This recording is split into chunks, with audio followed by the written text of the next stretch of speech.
Hello friends, welcome to my YouTube channel GDS exam solution. साथियों, इस video में जैसा कि हमने बताया था और स्टार्ट भी किया है, बिहार सिविल कोड के लिए पियोन और क्लर्क के लिए जो जीके जीएस और हिंदी ग्रामर की प्रैक्टिस सेट दिया जा रहा है।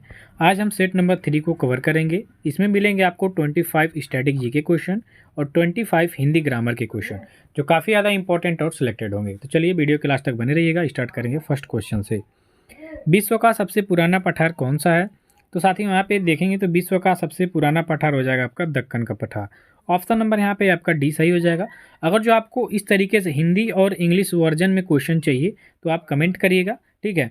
क्या आपको ये चीज़ अच्छा लग रहा है? तो विश्व का सबसे पुराना पठार हो जाएगा यहाँ पे आपका दक्कन का पठार, डी ऑप्शन हो जाएगा। नेक्स्ट है, निम्नलिखित में से किसे मृदा निर्माण के अध्ययन के रूप में जाना जाता है? ठीक है, तो मृदा निर्माण के अध्ययन के रूप में इसमें से जाना जाता है आपके पेडोलॉजी के अंतर्गत मृदा विज्ञान के अध्ययन को, मृदा के निर्माण के अध्ययन को किया जाता है, ठीक है। तो पेडोलॉजी ये आपका सही होगा, सी ऑप्शन करेक्ट हो जाएगा। भारत का डायमंड सिटी कौन है? तो भारत का डायमंड सिटी आप देखेंगे तो भारत का डायमंड सिटी हो जाएगा आपका सूरत। ऑप्शन नंबर यहाँ पे बी करेक्ट हो जाएगा, ठीक है। नेक्स्ट है, टीपू सुल्तान किस राज्य का शासक था? ये भी देखिए इंपॉर्टेंट है आपके एग्जाम की दृष्टि से, और ये आपके एग्जाम में आ सकता है। तो टीपू सुल्तान की अगर जो हम बात करेंगे तो ये आपके मैसूर का शासक था, ठीक है। ऑप्शन नंबर यहाँ पे आपका ए करेक्ट हो जाएगा। नेक्स्ट क्वेश्चन देखिए, निम्न में से किस भारतीय नेता को पंजाब केसरी के नाम से जाना जाता है? तो पंजाब केसरी के नाम से किसे जाना जाता है आपको इस ऑप्शन के अकॉर्डिंग बताना है। तो जाना जाता है किसको? लाला लाजपत राय को, ठीक है। ऑप्शन नंबर यहाँ पे आपका सी हो जाएगा। इसके बाद है, भारतीय संविधान का निम्न में से कौन सा अनुच्छेद संसद के संगठन के बारे में से संबंधित है? यानी संसद के गठन से। यहाँ पे स र ला ये ट्रिक याद रखिएगा। स मतलब होता है आपका संसद, ठीक है। र मतलब होता है आपका राज्यसभा और ला मतलब होता है आपका लोकसभा, ठीक है। तो यहाँ पे जो आपका संसद है ये आपके 79 से संबंधित हो जाएगा। राज्यसभा आपका 80 में होता है, 81 में आपका लोकसभा होता है। तो इन तीन चीज़ों को याद रखेंगे तो आपको कभी भी एग्जाम में क्वेश्चन आएगा तो फंसा नहीं पाएगा, ठीक है। सरला, स मतलब संसद, आर्टिकल 79, र मतलब राज्यसभा 80, ठीक है, और लोकसभा 81। तो यहाँ पे ऑप्शन नंबर डी हो जाएगा। संसद के गठन से बताया ना, तो आपका डी हो जाएगा 79। अंतर्राष्ट्रीय न्यायालय में कुल कितने न्यायाधीश होते हैं? तो अंतर्राष्ट्रीय न्यायालय द हेग इसका मुख्यालय है, ठीक है। और इसमें न्यायाधीशों की संख्या होती है 15, 15, 50 नहीं, 15, 15, ठीक। जिसको 15 बोलने के लिए ओठों का ओष्ठ का प्रयोग किया जा रहा है, ठीक है, इसको याद रखिएगा। नेक्स्ट है, भारत का एकमात्र तैरता हुआ नेशनल पार्क कीबुल लामजाओ जिसका नाम है, ये आपके मणिपुर में हो जाएगा। ऑप्शन नंबर यहाँ पे ए करेक्ट हो जाएगा कि भारत का एकमात्र तैरता हुआ नेशनल पार्क आपके मणिपुर राज्य में स्थित है। तो आप ए ऑप्शन को यहाँ पे करेक्ट करेंगे। नेक्स्ट में देखेंगे कि सिमलीपाल राष्ट्रीय उद्यान आपका कहाँ पर स्थित है? तो सिमलीपाल, इसकी अगर जो हम बात करेंगे तो ये आपके हो जाएगा उड़ीसा में। ऑप्शन नंबर सी इस क्वेश्चन का राइट आंसर हो जाएगा कि सिमलीपाल राष्ट्रीय उद्यान आपके उड़ीसा स्टेट में स्थित है। इसके बाद नेक्स्ट क्वेश्चन कह रहा है आपसे कि शांतिवन किस महान व्यक्ति का समाधि स्थित है? देखिए, राजघाट की बात करेंगे तो राजघाट में आपका महात्मा गांधी का है, और यहाँ पे शांतिवन की बात करेंगे तो जवाहरलाल नेहरू का है, ठीक है। जवाहर ऑप्शन में तो दिया नहीं है, ठीक, जवाहरलाल नेहरू का है।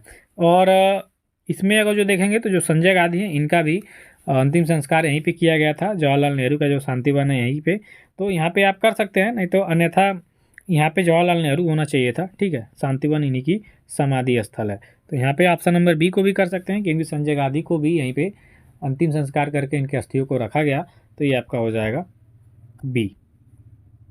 नेक्स्ट क्वेश्चन है आपका, उत्तर और दक्षिण भारत को कौन से पर्वत श्रृंखला अलग करती है? तो उत्तर और दक्षिण भारत को जो विंध्याचल पर्वत श्रेणी है ये अलग करती है। तो यहाँ पे आपका सी ऑप्शन करेक्ट हो जाएगा, ठीक है, कि उत्तर और दक्षिण भारत को विंध्य पर्वत श्रृंखला अलग करती है। इसके बाद है, श्री गुरु रामदास जी अंतर्राष्ट्रीय हवाई अड्डा कहाँ पर स्थित है? तो श्री गुरु रामदास जी अंतर्राष्ट्रीय हवाई अड्डा ये आपके अमृतसर में स्थित है। ए ऑप्शन यहाँ पे करेक्ट हो जाएगा कि श्री गुरु रामदास जी अंतर्राष्ट्रीय हवाई अड्डा आपके अमृतसर में स्थित है। इसके बाद है, 2011 की जनगणना के अनुसार किस राज्य का लिंगानुपात सबसे अधिक है? तो 2011 की जनगणना के अनुसार लिंगानुपात की बात करेंगे तो सर्वाधिक आपका केरल का हो जाएगा। यहाँ पे डी ऑप्शन आपका बिल्कुल सही आंसर हो जाएगा। इसके बाद है, विश्व शरणार्थी दिवस कब मनाता है? When is World Refugee Day celebrate? ठीक है।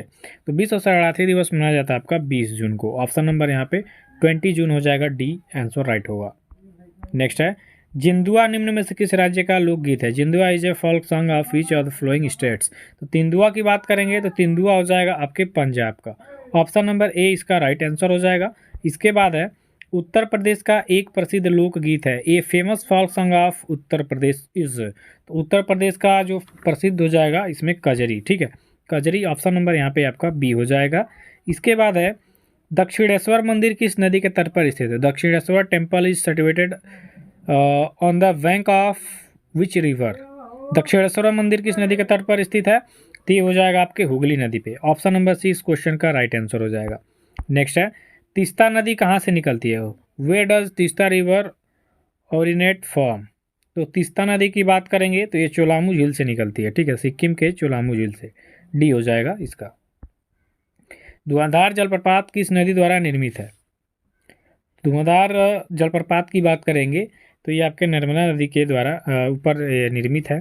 सी ऑप्शन हो जाएगा।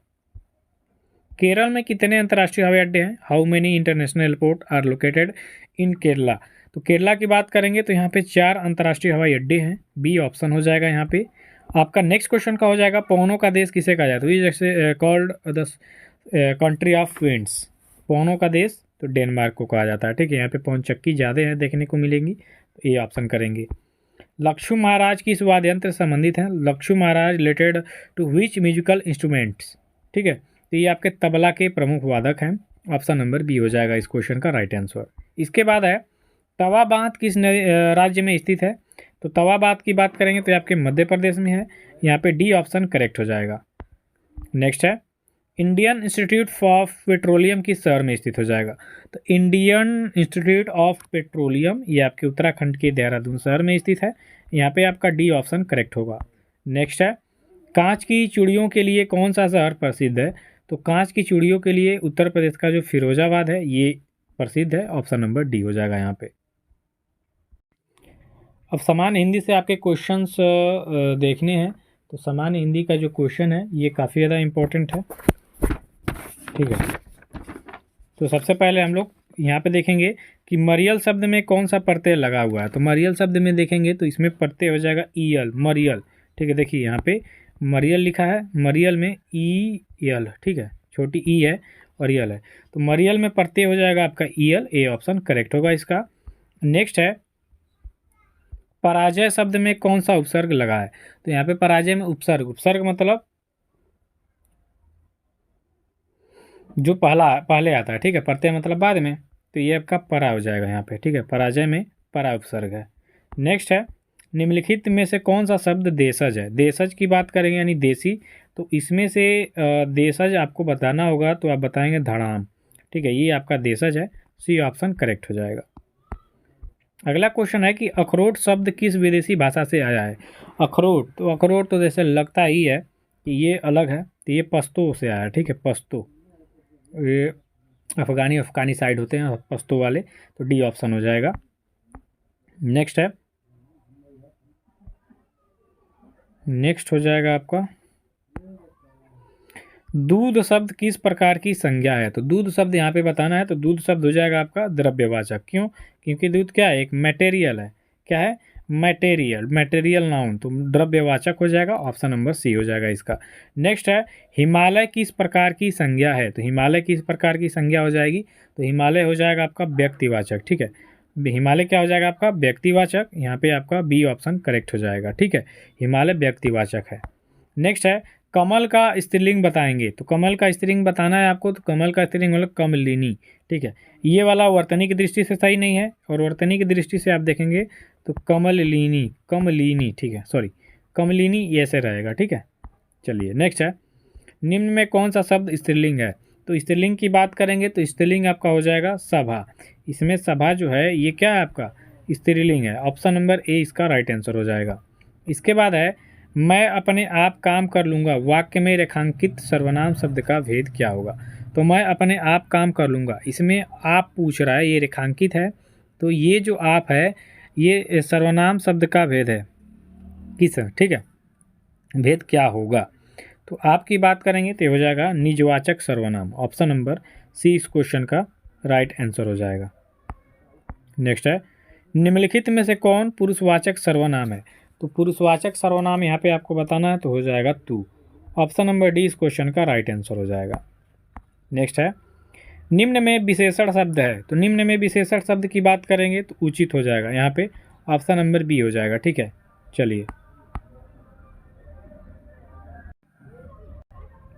जो मुश्किल से प्राप्त हो उसे कहते हैं, तो जो मुश्किल से प्राप्त हो उसे हम लोग कहते हैं दुर्लभ। ए ऑप्शन इसका बिल्कुल राइट आंसर हो जाएगा। ठीक है, इसके बाद है, रात में विचरण करने वाले प्राणी को कहा जाता है, तो रात में जो विचरण करते हैं उसे निशाचर कहा जाता है। ठीक है, निशा माने रात, चर माने भ्रमण करने वाले, तो निशाचर जो होता है वो रात में भ्रमण करने वाले होते हैं। बी ऑप्शन हो जाएगा यहाँ पे।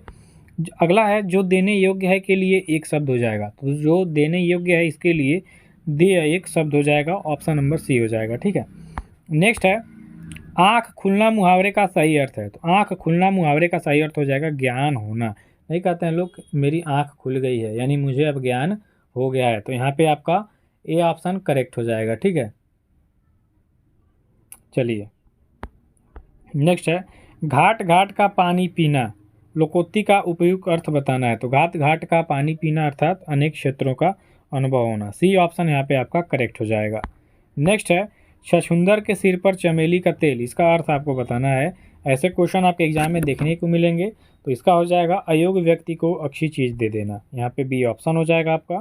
इसके बाद है, देशभक्ति में समास हो जाएगा आपका, तो देशभक्ति में आपका तत्पुरुष समास होगा। ठीक, देशभक्ति में कौन सा समास होगा? तत्पुरुष, तो डी ऑप्शन करिएगा। नेक्स्ट है, बैलगाड़ी में समास आपको बताना है, तो बैलगाड़ी में जो समास होगा ये आपका तत्पुरुष समास हो जाएगा, यानी कि ए ऑप्शन करेक्ट होगा यहाँ पे। इसके बाद है, तिरंगा में कौन सा समास हो जाएगा? तो तिरंगा में समास देखिएगा तो इसमें द्विगु समास हो जाएगा। बी ऑप्शन बिल्कुल राइट आंसर हो जाएगा। ठीक है, इसके बाद क्या है आपका, उथला शब्द का विलोम आपको बताना है। ठीक, देखिए उथला शब्द, ठीक है, उथला शब्द का विलोम यहाँ पे क्या होगा आपका? तो उथला का हो जाएगा गहरा। ऑप्शन नंबर सी करेक्ट हो जाएगा। अगले क्वेश्चन में कह रहा है कि प्रतिकूल का विलोम शब्द है, तो प्रतिकूल, प्रतिकूल का विलोम शब्द हो जाएगा आपका अनुकूल। यहाँ पे डी ऑप्शन करेक्ट हो जाएगा कि प्रतिकूल का जो विलोम शब्द है ये आपका हो जाएगा अनुकूल। यहाँ पे डी ऑप्शन आपका करेक्ट हो जाएगा। नेक्स्ट क्वेश्चन की बात करेंगे, तो नेक्स्ट क्वेश्चन में है कि निर्बल का विलोम शब्द होगा, तो निर्बल का विलोम यहाँ पे हो जाएगा सबल। ठीक है, निर्बल का क्या हो जाएगा? सबल। यहाँ पे ऑप्शन नंबर आपका सी हो जाएगा कि निर्बल का विलोम शब्द हो जाएगा सबल। सी ऑप्शन करिएगा। इसके बाद है, कपड़ा का पर्यायवाची शब्द बताइए, तो कपड़ा का हो जाएगा यहाँ पे वसन। ठीक है, C option correct, sorry B option correct होगा, वसन। चलन मैंने बोल दिया, उसके लिए क्षमा प्रार्थी, वसन हो जाएगा। कपड़ा का पर्यायवाची क्या हो जाएगा? वसन। ऑप्शन नंबर यहाँ पे बी हो जाएगा। इसके बाद है, कानन का पर्यायवाची शब्द है, तो कानन का पर्यायवाची शब्द हो जाएगा वन। कानन, वन, विपिन। ठीक है, ये सब आपके किसके पर्यायवाची हैं? ये वन के पर्यायवाची हैं। ठीक है, अरण्य, ये सब वन के पर्यायवाची हैं। ठीक है, तो यहाँ पे ए ऑप्शन हो जाएगा। तो देखिए एक चीज़ ये जान लीजिए कि आज आपका आया है उत्तर प्रदेश पुलिस कांस्टेबल का रिजल्ट, तो जो भी देखना चाहता है उत्तर प्रदेश पुलिस कांस्टेबल का रिजल्ट, आज शाम को 5:30 बजे हम लोग लाइव होंगे। आप लोग अपना रजिस्ट्रेशन नंबर दीजिएगा, आपका हम लोग वहाँ से बताएंगे कि किसका सिलेक्शन हुआ है किसका नहीं हुआ है। ठीक है, ये पीटी में, प्रीलिम्स टेस्ट में। ठीक, तो 5:30 बजे चैनल का मैं नाम बता रहा हूँ, GDS GK क्लासेस, ये हमारा चैनल है दूसरा। ठीक है, इस पर आप हमारे साथ जुड़िएगा शाम को 5:30 बजे, और सभी लोग इसको लाइव देख लीजिएगा।